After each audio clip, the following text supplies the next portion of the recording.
Welcome to the New School of Marketing podcast, the place for smart, simple strategies that will amplify your business results.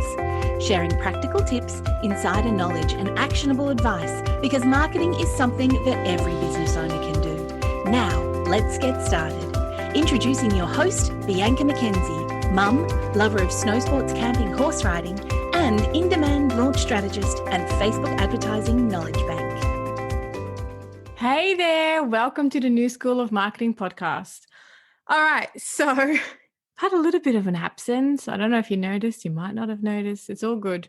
So we moved to Tasmania and I think I was a little bit naive with the whole move, thinking that, yeah, sure, we'll just move across, plug everything in and life is going to go on as usual. Well, that didn't quite happen.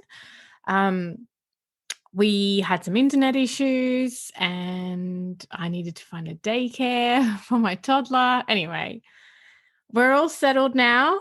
I'm still surrounded by boxes, but that's fine.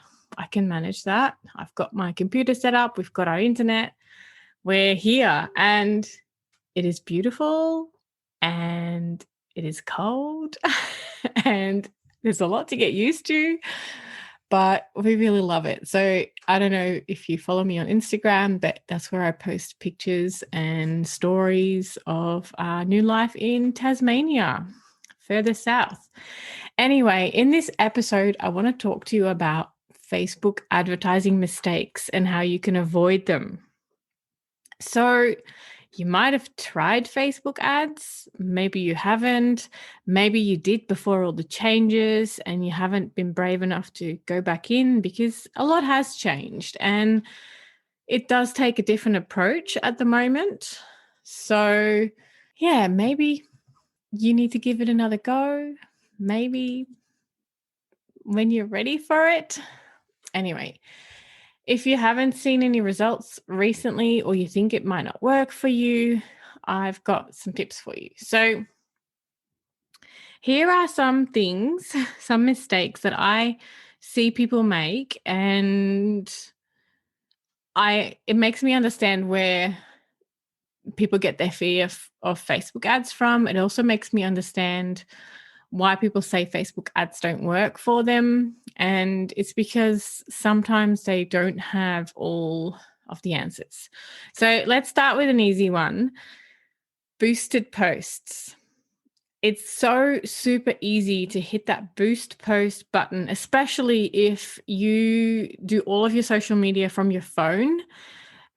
Managing Facebook ads from your phone, it's not really meant to be managed from your phone. So I know that boosted posts on both Facebook and Instagram can be really easy, but you're really missing out on so many of the benefits of using Facebook Ads Manager because you're not really able to use all the options. You've only got a super limited amount of options in terms of targeting and really setting your ads up right. So I'm not in the against boosted post camp. Some people really are.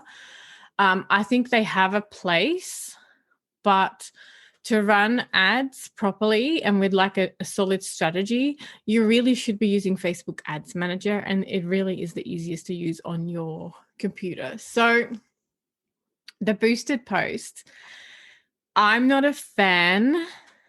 And if that's all you've tried is a boosted post on Instagram or on Facebook, and that's what's making you say that Facebook ads don't work, then I can totally see where that's coming from because you haven't uncovered all of the options yet. So try to stay away from the boosted post button and really come up with a strategy and a way to set up your ads so that they actually will work. Mistake number 2 that I see a lot of times is budget. And yes, I'm the first one to say that you can work with a small budget on Facebook. And if a small budget is all that you have, then it's better than nothing and a way to get started. But don't expect your $5 to turn into 5 or 6 figures. It doesn't work like that. You can get amazing results with a smaller budget. It just generally, a smaller budget means a longer time span to get data as well as results, because you don't have that much to work with. It just takes longer. It's not like it can't happen, but having a larger budget will help you speed up the process and will most likely give you bigger results faster. So I do suggest starting with a smaller budget and testing if you haven't done any Facebook ads yet. If you haven't done Facebook ads, but you are selling organically and you're selling really well, then you can dive in with a larger budget if you have that. So, like, as with anything Facebook ads, it always comes down to testing. It's just that if you think that $5 is going to give you like massive amounts of money back, then, well, to use a phrase from the castle, you're dreaming.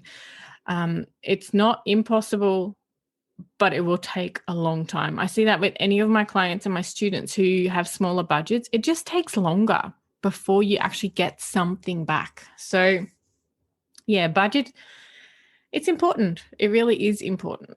So, another thing that I see happen a lot is audiences and not making audiences specific enough. And this comes down to marketing one-on-one. And I talk about this on the podcast quite a bit. And you'll hear every marketer talk about this. You need to know who your ideal client is.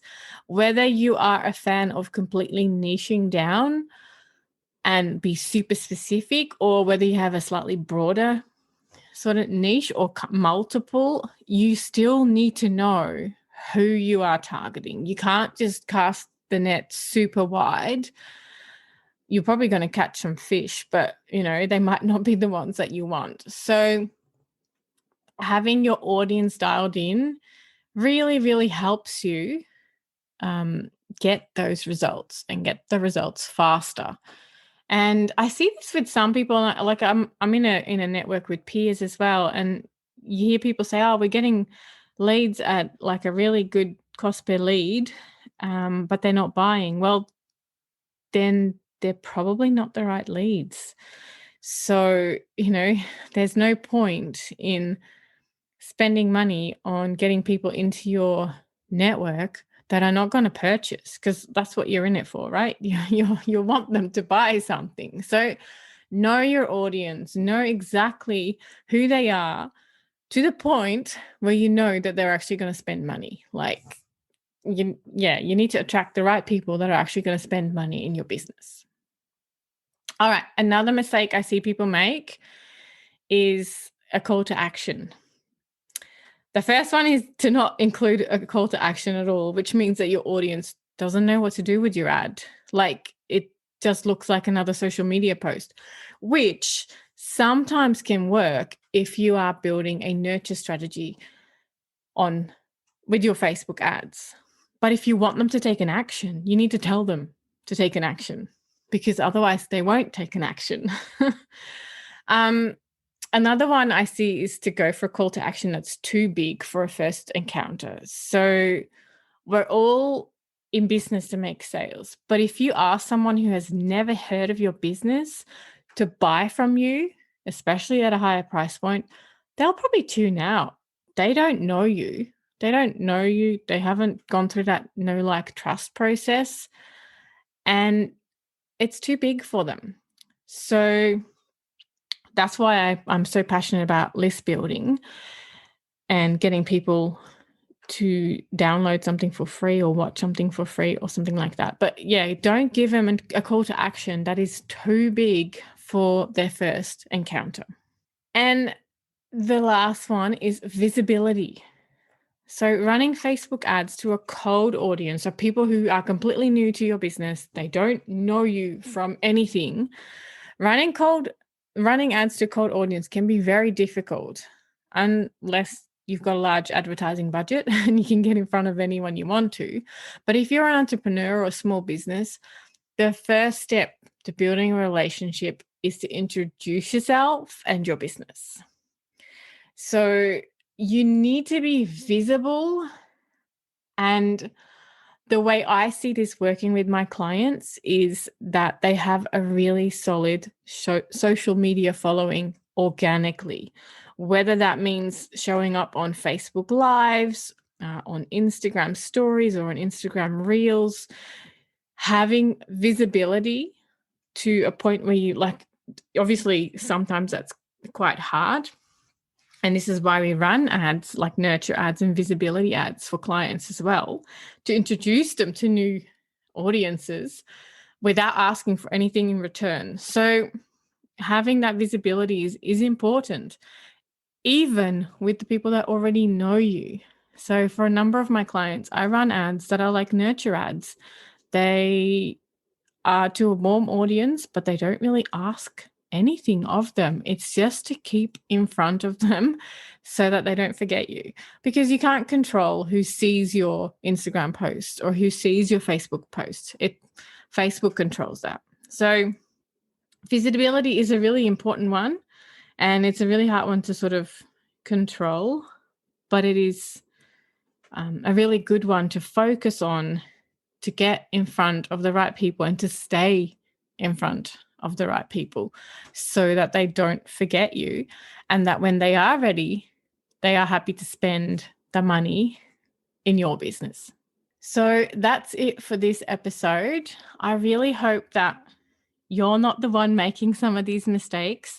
Remember that with Facebook ads, there is no true and tested way that applies to all businesses. It is for anyone, and I'm in this every single day. I'm in the trenches. I'm always testing, and it takes so much testing all of the time. And even what worked for someone's launch, last launch, is not going to work for the next one. And I've seen that with many of my clients, that we go into a launch and things change. And especially now with the whole iOS world, tracking is upside down at the moment. It's really hard to track things properly.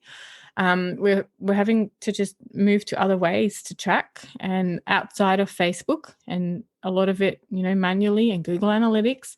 So things change all the time. Just know that. Don't let one experience with Facebook ads put you off. If you have an offer that is selling, people are purchasing it, people are loving it, there is a way for you to make Facebook ads work. So hopefully that was helpful. Thank you so much for joining me on this episode of the New School of Marketing podcast. I can't wait to share more marketing tips with you next week. If you're ready to take your business to the next level with Facebook and Instagram advertising, make sure you visit newschoolofmarketing.com to download practical free resources. Plus, subscribe to the podcast and never miss an episode. I can't wait to go on this journey with you. Until next time, take care and market your business every day.